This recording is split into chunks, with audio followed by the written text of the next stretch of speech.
Hello, hello, hello. Let me pin this message. Happy afternoon to you. Today we are talking about keeping a journal. The title of the video is Supercharge Your Nonfiction Writing Goals with Daily Journaling. So, I most definitely keep a journal. I write in it almost every day.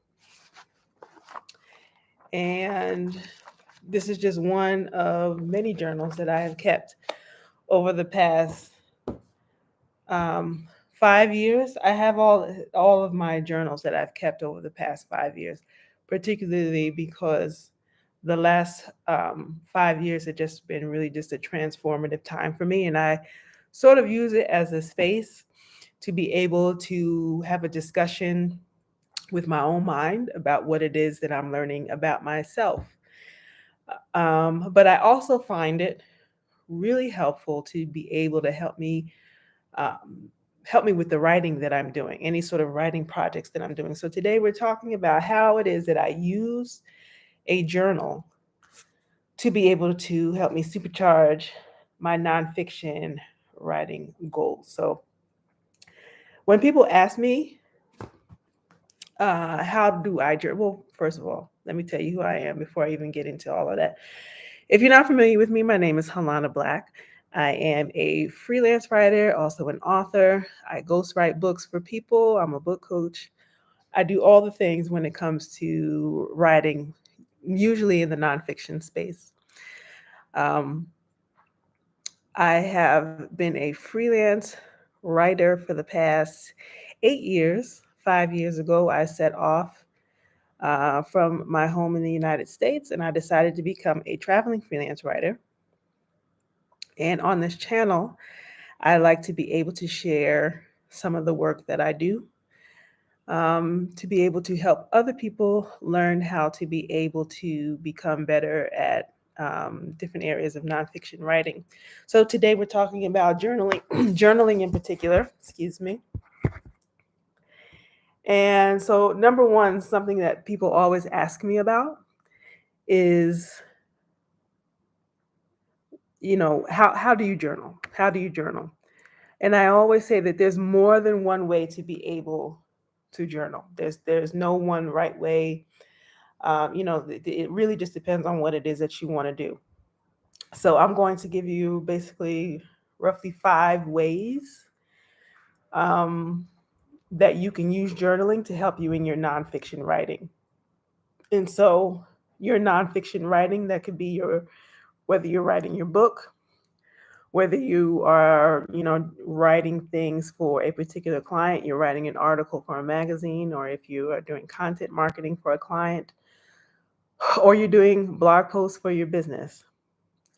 It's nice to be able to use journaling as a break to sort of give you another sort of space for you to be able to write on some sort of a regular basis, if not daily.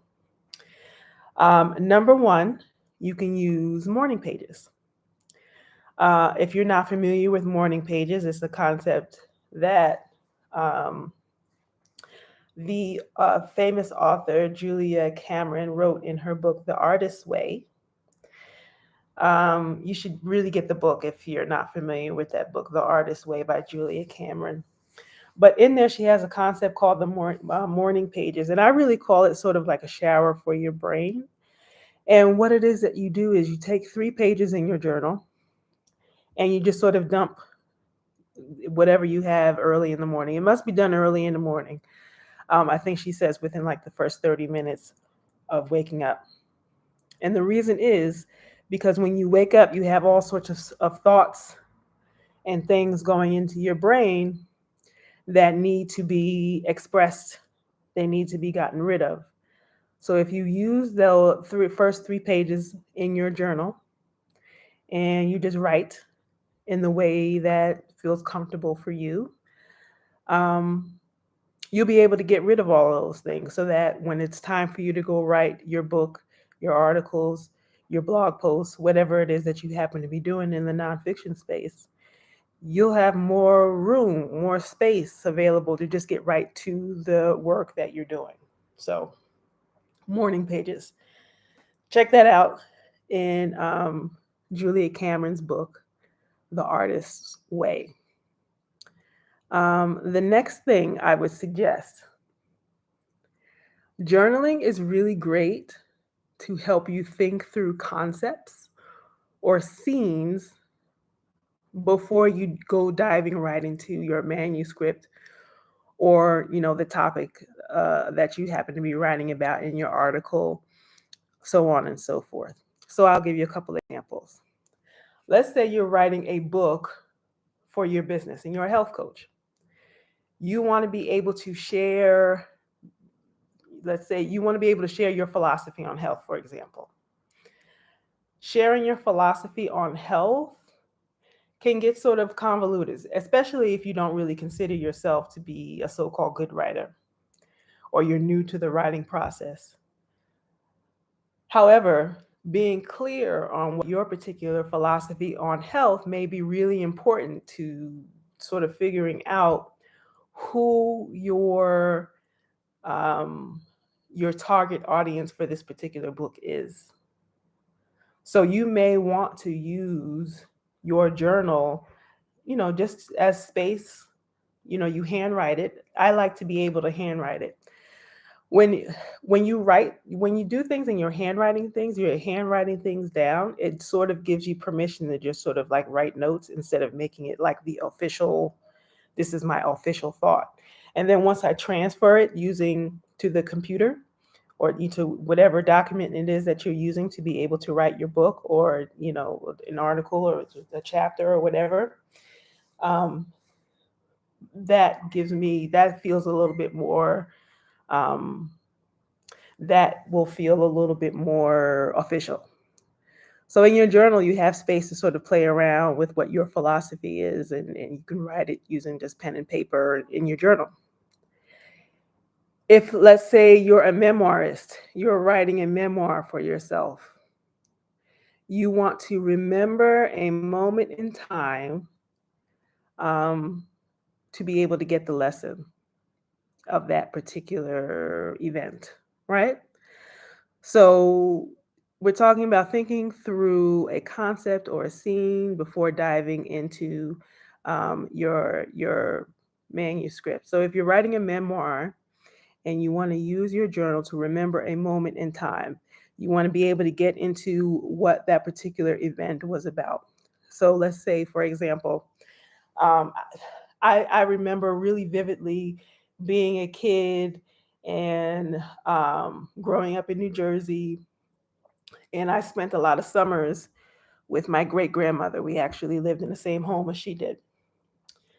And I remember during the summer, she would set out, she liked to be able to go to the seafood store and she would go out and buy a bushel of crabs and bring it home. She would set out a card table in the sunshine and lay out the newspaper on the table, and she would sort of dump the boiled and seasoned crabs onto the table, and that was a um, really fond memory I have of doing that over the summers with my great grandmother. And so, I remember, feeling the breeze and how hot it was outside. And sometimes she would let the sprinkler for me and my sister to let us go, on the side of the house and run around and play in the sprinkler and all sorts of things. So just remember the heat of the summer, the smell of the Old Bay on the crabs. Just remembering watching her technique with using her hands on how to be able to crack the crabs and all of those things. When you're writing a memoir, you want to be able to get into um, how to be able to use your senses, your five senses, to be able to remember a moment. And so, again, using a pen and paper might be really good to be able to help you remember that moment as opposed to just jumping straight into the official manuscript, where you may feel like you have a bit more. It's just too official to be for the memory to be over there. So starting it off with using that memory in your journal might be really exciting to use. Next thing, writing a journal or writing in your journal can help you ease anxiety about your writing process. So, for a lot of people, writing can bring about a lot of self doubt, um, a lot of feeling like you're not particularly worthy, you're not really good at what it is that you're doing yet. You might be fearful of a blank page. One of the things that I really love about having a journal is that it really is one of the safest places for you to be able to express yourself. You're only writing for yourself when you're writing a journal, if you so choose to let it be. So you can really just sort of use it as a place to just sort of get started. And once you sort of get started with writing about how you feel about that particular, your ability to be able to write, it sort of cuts down on the procrastination. And in the writing about your self doubt, you can actually really gain some space to be able to think of some really good ideas to be able to start writing something for your manuscript, your blog post, your article, whatever it is that you're doing, right?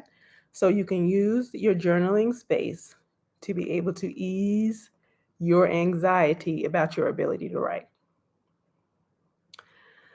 What are we on? Number four. Number four. It gives you a break. Journaling gives you a break from writing heavy content. Now, for me, I do a lot of work where I do freelance writing for other companies. I write for a lot of tech companies. And sometimes some of the things that I have to write about can be a little bit convoluted. It can be a little difficult. And sometimes I just need a break. I need to be able to exercise a different part of my creativity. I've also done things where I wrote a book on my personal experiences with living or having to deal with living with uterine fibroids. Some of that stuff can be a bit heavy, talking about, some of my lifestyle activities and choices that I've made in my life, so on and so forth. Sometimes you just need a space to be able to write about other things. So, one of the things I like to do is art journaling. And I will show you one of the things that I actually like to be able to create. I don't even know how to be able, I don't know which way is up, which way is down, or which way is up for this thing. But for me, this was like a journal entry for me for one day because I wasn't really feeling like writing when I did this. I just needed a different way to be able to express myself. So this is where I expressed a bunch of different colors and things that I was doing. And the art piece doesn't necessarily need to be good. It doesn't need to make sense. It doesn't need to be anything. It just needs to be another way of being able to express myself. So keeping an art journal for me is one of the things that I like to be able to do. Now you can take something like this or you do something of your own design and sort of write like little snippets of whatever it is that you're going through for the day or anything, any sayings that you like to be able to inspire yourself, anything like that. But this is just something that I have created for myself to be able to give myself a break from always writing heavy content. And then lastly, number 5, this is really something that I really like for those of you who are writing books or just if you're writing something, you're writing a blog post to a client or a type of a client, that you're always going to be writing to is you can use your journal to be able to write love notes to a targeted reader. I like to be able to, give this person a name, um, come up with a backstory for who this person is. Like, seriously, and particularly if when you're writing a nonfiction book, or you're writing like a blog post for your ideal client, sometimes some of the people that I speak to, you feel like you're talking to a whole group of people instead of getting right down to who it is that's really important for you to be talking to. And so, trying to think of a name of a person, give this person a name, give this person a backstory, where they come from, what are their problems, what are they coming to you for, like literally, and also what are the non-tangible things that they come to you for. Are they coming to you to be inspired? Do they want to know more about your story? um, do they need hand holding, or do they just need sort of like outside um, support? um, the reason why I like this, because it helps you remember why you're doing this book in the first place. And also, it helps you to get clarity on who it is that you're actually talking to. So, sitting down with yourself to be able to write love notes to an audience member or a targeted reader is really just a great way to be able to help you remember um, why you're writing the book, the article, the blog post, whatever, um, and why you need to be able to complete this project, why you need to be able to finish. Okay. So that's all I got for you today. That's about what, almost 18 minutes. We're talking about supercharging your nonfiction writing goals with daily journaling. I'll recap really quickly. Number one was morning pages. Do morning pages from the book The Artist's Way by Julia Cameron. Number two was to think through concepts or scenes before diving into your manuscript. Number three, journaling can help you ease anxiety about your writing or your ability to write. Number four, journaling helps give you a break from writing heavy content. And then number five, you can use journaling as a way to help you write love notes to an audience member or a targeted reader. So that's all I've got for you today. If you want to set up an appointment with me, you can. You can go to halanablack.com, click on freelance writer coaching, and I am happy to talk to you there. But also, if you just have a quick question and you want me to do a future video about it, go ahead and put it down in the comments, and I'll be happy to answer. Peace. Have a great day.